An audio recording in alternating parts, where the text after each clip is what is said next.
The length of fallopian tube ranges from option A 20 to 27 centimeter, option B 7 to 12 centimeter, option C 28 to 31 centimeter, option D 2 to 7 centimeter.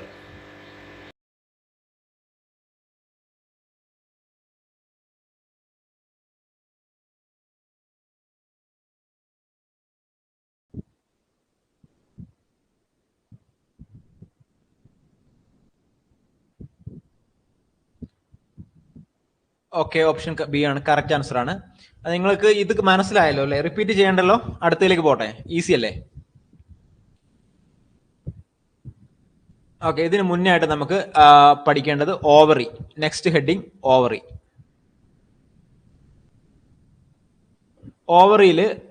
Ovary secreting ovum, അതുപോലെ oestrogen, progesterone, inhibin. അപ്പോൾ ഓവറിയിൽ secrete ചെയ്യുന്ന hormones ഏതൊക്കെയാണെന്ന് നോക്കാം. Oestrogen, progesterone, then inhibin. ഓവറിയിൽ secrete ചെയ്യുന്ന ഹോർമോൺസ് ആണ് oestrogen, progesterone, inhibin. Oestrogen is secreted from the follicles on the ovaries. അപ്പോൾ ഫോളിക്കിൾസ്, ഓവറിയിലുള്ള ഫോളിക്കിൾസ് തന്നെയാണ് ഈസ്ട്രോജൻ സെക്രീറ്റ് ചെയ്യുന്നത്. Progesterone secreted from the corpus luteum of the ovary. So oestrogen secrete ചെയ്യുന്നത് from the cells of the ഗ്രാഫിയൻ follicles of the ovary. So oestrogen secreted by the Graafian follicles in ovary. So estrogen is secreted by the Graafian follicles in ovary. Progesterone is secreted by the corpus luteum of the ovary. Progesterone is secreted by the corpus luteum of ovary. Inhibin secreted from the ovum directly. Inhibin secreted from the ovum directly. So ovary secreted estrogen, progesterone and inhibin. Estrogen secreted by the Graafian follicles in the ovary and progesterone secreted by the corpus luteum, and inhibin is secreted from the ovum directly. Ovary is considered as the primary female sex gonad. Ovary. So length, width and thickness in ഇഞ്ചിൽ പറയുവാണെങ്കിൽ ഒരു സാധാരണ 3:1 ആണ്. So ഓവറിയുടെ length, width, thickness 3:1 ആണ്. Length, width, thickness 3:1 ആണ്. പിന്നെ അതുപോലെ ബ്രസ്റ്റ് സിറ്റുവേറ്റ് ചെയ്യുന്നത് situated second and sixth rib.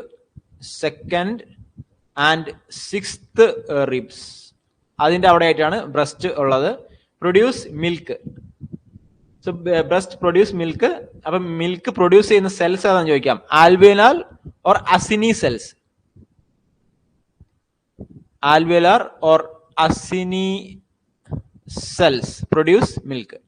Breast produced by alveolar or acini cells produced milk. Supported by Coopers ligament. അപ്പൊ ബ്രസ്റ്റിനെ സപ്പോർട്ട് ചെയ്യുന്ന ലിഗമെന്റ് ആണെന്ന് ചോദിക്കാം. കൂപ്പേഴ്സ് ലിഗമെന്റ് ആണ്. Cooper's ligament supported by the breast. So breast is supported by the Cooper's ligament. Breast second and sixth റിബിലാണ് alveolar acini cells produce milk. ഇത്രയും കാര്യങ്ങൾക്ക് മനസ്സിലായി. ഇനി നമ്മൾ നോക്കേണ്ടത് ഫസ്റ്റ് സൈൻ ഓഫ് പ്യൂബർട്ടി ഏതാന്ന് ചോദിക്കാം. First sign of puberty. Puberty, first sign, that is the form of telarche. Telarche is the that is breast bud. Breast bud ആണ്. അതായത് 12-11 വയസ്സായിട്ടുള്ള കുട്ടികളിൽ, പെൺകുട്ടികളിൽ വരുന്ന ബ്രസ്റ്റ് ബഡ് ആണ് thelarche. That is the puberty first sign. അതുപോലെ pubic hair pimples,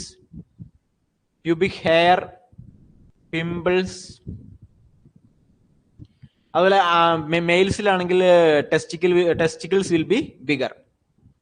ഇത്രയും കാര്യങ്ങൾ നിങ്ങൾക്ക് മനസ്സിലായോ? ഞാൻ റിപ്പീറ്റ് ചെയ്യണോ? അത് നിങ്ങൾക്ക് ഫോളോ ചെയ്യാൻ കഴിഞ്ഞോ ഞാൻ ഈ പറഞ്ഞത്? തെലാർഷെ, കറക്റ്റ്. ഫോളോ ചെയ്യാൻ കഴിഞ്ഞോ ഇത്രയും കാര്യങ്ങൾ പറഞ്ഞത്? അടുത്ത ക്വസ്റ്റ്യനിലേക്ക് പോട്ടെ. നീ കുറച്ചും കൂടെ നമുക്ക് ഈ ഒരു ക്ലാസ്സിൽ കഴിക്കാനുണ്ട്. ഈസി അല്ലേ? റിപ്പീറ്റ് ചെയ്യണ്ടല്ലോ. Okay, very good.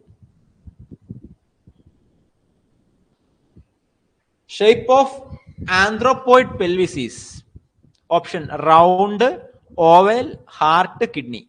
ജസ്റ്റ് നിങ്ങളൊന്ന് എഴുതിക്കോളൂ, അതിനുശേഷം നമുക്ക് പറയാം.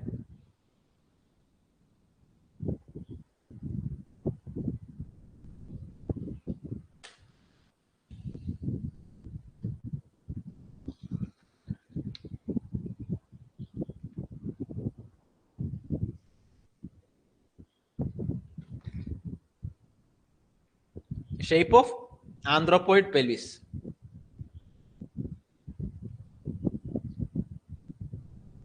Option C. ഹാർട്ട് ഷേപ്പ് ആണ്. എല്ലാവരും ഹാർട്ട് ഷേപ്പ് എഴുതിയിരിക്കുന്നത് അല്ലേ? ഓപ്ഷൻ സി ഹാർട്ട് ഷേപ്പ്ഡ് ആണ്. ആന്ത്രോപോയിഡ് പെൽവിസ് എന്നുള്ളത് ഓവൽ ഷേപ്പ് ആണ്. ശ്രദ്ധിക്കണേ, ഹാർട്ട് ഷേപ്പ് വരുന്നത് എന്താണ്? ആൻഡ്രോയിഡ് പെൽവിസ് ആണ്, ആന്ത്രോപോയിഡ് അല്ല. നിങ്ങൾക്ക് പെട്ടെന്ന് നിങ്ങൾ കൺഫ്യൂഷൻ ഉണ്ടാകരുത്.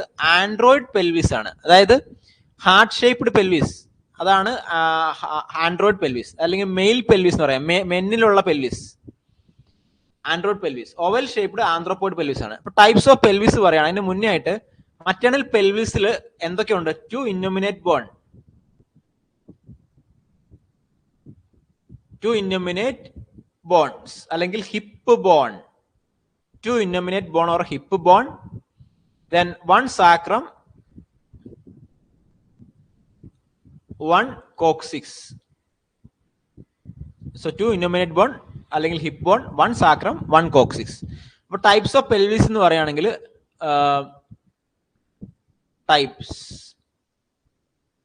types of pelvis.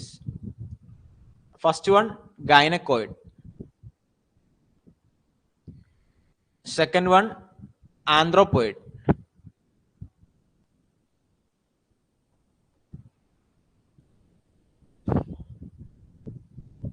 Third one, android. Fourth one, platypelloid.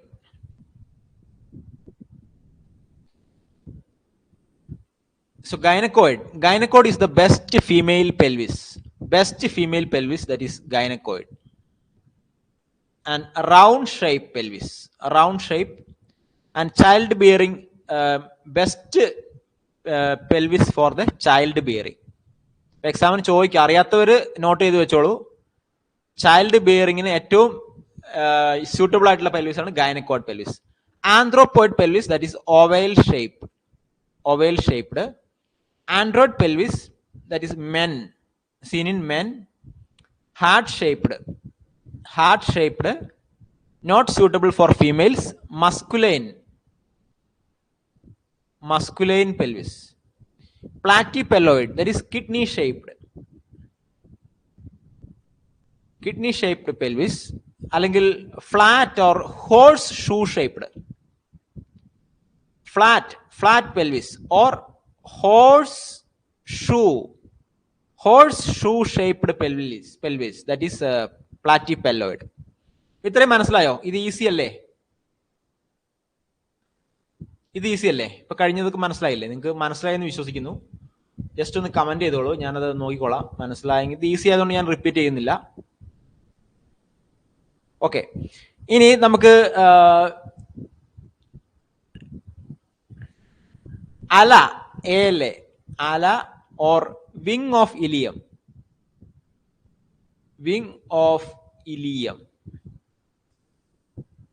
Ala or wing of ilium.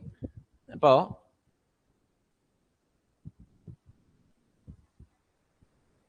ഇതിങ്ങനെ ജസ്റ്റ് നിങ്ങൾക്ക് മനസ്സിലാകാൻ വേണ്ടിയാണേ. ഇവിടെ ഒരു അലയുണ്ട്, അല്ലെങ്കിൽ വിങ് ഓഫ് ഇലിയം, അല്ലെങ്കിൽ അല അല്ലെങ്കിൽ വിങ് ഓഫ് ഇലിയം എന്ന് പറയും. സോ ആബ്സെൻസ് ഓഫ്, ഇവിടെ ആക്ച്വലി ഇവിടെ 2 അലയുണ്ട്, 2 അല അല്ലെങ്കിൽ വിങ് ഓഫ് ഇലിയത്തിലുള്ള വിങ്സ്, ചിറകുകൾ എന്ന് പറയാം. അതിന്റെ പടം ഞാൻ ഇവിടെ എടുത്തിട്ടില്ല, ഞാൻ ജസ്റ്റ് നിങ്ങൾക്ക് മനസ്സിലാകാൻ വേണ്ടിയാണ് ഇങ്ങനെ പറഞ്ഞത്. Absence of one ala, that is Naegele pelvis. Absence of one ala, that is NAGALE, Naegele pelvis. Absence of two ala, that is Robert pelvis. So absence of one ala, Nagel pelvis. Absence of two ala, Robert pelvis. മനസ്സിലായില്ലേ? ഇനി നമുക്ക് ഇവിടെ what is true and false pelvis എന്ന് എപ്പോഴും ചോദിക്കുക അല്ലെ എക്സാമിന്. True pelvis അതുപോലെ ഫോൾസ് പെൽവിസ് എക്സാമിന് എപ്പോഴും ചോദിക്കാറുണ്ട്. ഇവിടെ സെന്റർ ലൈൻ ഉണ്ടെന്ന് വിചാരിക്കുക. ഓക്കെ, അപ്പൊ ഈ abdominal cavity above the pelvic brim is called false pelvis. So no significant passage of the fetus. A pelvic brim ആണ് ഈ സെന്ററിൽ ഉള്ളത്. brim, that is brim, BRIM. So abdominal cavity above the pelvic brim. അപ്പൊ abdominal cavity ഈ ഒരു ഭാഗത്താണ്, above the pelvic brim, that is false pelvis. മുകളിലായിട്ടുള്ള ഈ ഒരു ഭാഗത്തെ false pelvis എന്ന് പറയുന്നു. താഴെയായിട്ടുള്ള ഈ ഭാഗത്തെ below the pelvic brim, that is true pelvis. True pelvis is situated below the pelvic brim. Below pelvic brim. So true pelvis situated below the pelvic brim and false pelvis situated above the pelvic brim. Above the pelvic brim. About true pelvis, there is a significance of the passage of the fetus. അപ്പൊ കുഞ്ഞ് ഇറങ്ങി വരുന്ന ഭാഗം, കുട്ടി ഇറങ്ങി വരുന്ന ഭാഗമാണ് ഈ ട്രൂ പെൽവിസ്, ഈ താഴെയായിട്ട് കാണുന്നത്. So baby descend through this way, baby descend through this way, fetus passing through the true pelvis. But there is no significance of the passage of the fetus in the false pelvis, that is above the pelvic rim. അല്ലെങ്കിൽ അങ്ങനെ പറയാം. ഇത് മനസ്സിലായോ നിങ്ങൾക്ക്? ഈ ഒരു true and false pelvis മനസ്സിലായോ? True false pelvis നിങ്ങൾക്ക് മനസ്സിലായോ? True pelvis situated above the pelvic brim and there is no significant passage of the baby, and false pelvis, that is situated below the pelvic brim, baby descend through this way and കുഞ്ഞുങ്ങൾ ഇറങ്ങി വരുന്ന കുട്ടി ഇറങ്ങി വരുന്ന ഭാഗമാണ് ഈ true pelvis.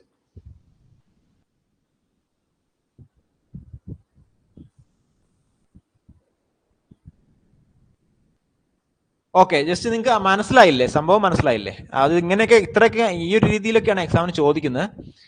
ഇനി നമുക്ക് അടുത്ത ക്വസ്റ്റ്യനിലേക്ക് പോവാം. Conjugate checked by the per vaginal examination. Option true conjugate, obstetric conjugate, diagonal conjugate, all of the above.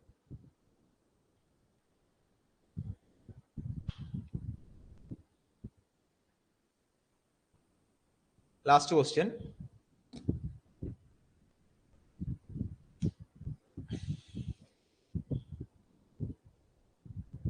അറിയത്തില്ലെങ്കിൽ കുഴപ്പമില്ല, നിങ്ങൾ കുഴപ്പമില്ല, ഞാൻ പറഞ്ഞുതരാം. നമുക്ക് ശ്രദ്ധിക്കുക, in brim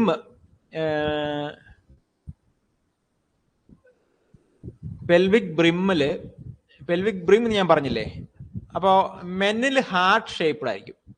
heart shaped, that is in men, and woman apple shaped ആയിരിക്കും. woman apple shaped ആയിരിക്കും woman. So pelvic brim heart shaped in men and apple shaped is woman. Okay, അപ്പൊ ഇവിടെ ഇതിന്റെ കറക്റ്റ് ആൻസർ ഡയഗണൽ കോൺജുഗേറ്റ് ആണ്. Conjugate checked by the per vaginal examination, that is diagonal conjugate. ഇനി അടുത്തൊരു ക്ലാസ്സിൽ ഞാൻ ഇതിന്റെ ഒരു പിക്ചർ കാണിക്കാം, അപ്പൊ നിങ്ങൾക്ക് കുറച്ചുകൂടെ മനസ്സിലാവും. ട്രൂ അല്ലെങ്കിൽ അനാട്ടമിക്കൽ കോൺജുഗേറ്റ്. ട്രൂ അല്ലെങ്കിൽ അനാട്ടമിക്കൽ കോൺജുഗേറ്റ് ഇവിടെ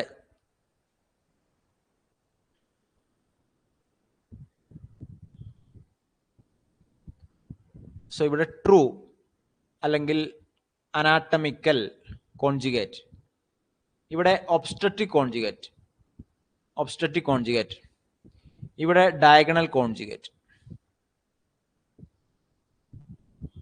okay, so obstetric conjugate, that is 10 centimeter in length and shortest diameter ഏതാന്ന് ചോദിക്കാം, obstetric conjugate ആണ്. That is the midpoint of sacral promontory to the midpoint of the symphysis pubis. ഇങ്ങനെ തന്നെ എഴുതിക്കോളൂ കേട്ടോ. നിങ്ങൾക്ക് picture ഇല്ലാത്തതുകൊണ്ട് ശരിക്കും അങ്ങോട്ട് മനസ്സിലാകണമെന്നില്ല, ഞാൻ എന്നാലും മാക്സിമം നിങ്ങൾക്ക് മനസ്സിലാക്കി തരാം. ഷോർട്ടസ്റ്റ് ഡയമീറ്റർ ആണ് obstetric conjugate. അങ്ങനെ നോക്കിക്കോളൂ, shortest diameter, that is obstetric conjugate. That diameter is between from the midpoint of the sacral promontory, midpoint of sacral promontory, അതിന്റെ മുകളിലായിട്ടുള്ള ഒരു ഏരിയ ആണ് sacral promontory, to midpoint of the symphysis pubis, to midpoint of symphysis pubis. So obstetric conjugate, that is 10 centimeter, shortest diameter of the pelvis, that is midpoint of the sacral promontory to the midpoint of the symphysis pubis. ഇത്ര മനസ്സിലായില്ലേ? Diagonal conjugate, അതുപോലെ anatomical conjugate, that is 11 centimeter, anatomical conjugate 11 centimeter, superior part of the sacral area to the upper or downer area of the symphysis pubis. So true or anatomical conjugate, that is superior part of sacral area,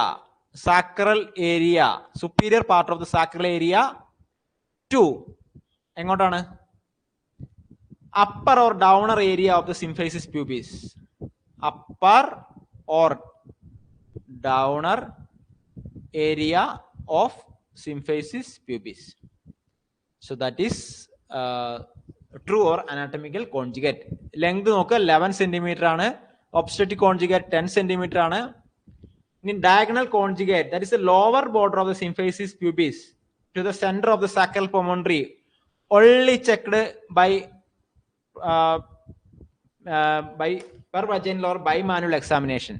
Bimanual examination അല്ലെങ്കിൽ per vaginal examinationൽ നമുക്ക് check ചെയ്യാൻ കഴിയുന്ന ഒരേ ഒരു conjugate ഏതാണെന്ന് ചോദിക്കുക, അതാണ് question. That is diagonal conjugate, 12 centimeter lower border of the symphysis pubis, the lower border of symphysis pubis to the center of sacral area, sacral promontory, to the center of